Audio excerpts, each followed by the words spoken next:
Hi guys, welcome back to my channel. Today I'm going to show you how you can install PicsArt app. So in order to do that, you can go to the Play Store and search for PicsArt. You can tap search and tap PicsArt. Here we go. This is the PicsArt AI photo editor and video. You can tap installs. So you have to wait the process.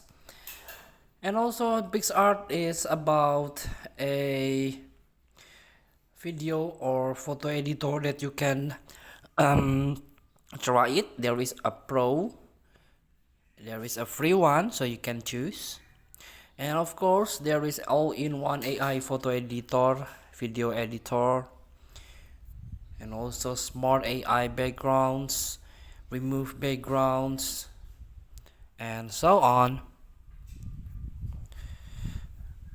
And of course PicsArt is become editor's choice here because of one top grossing app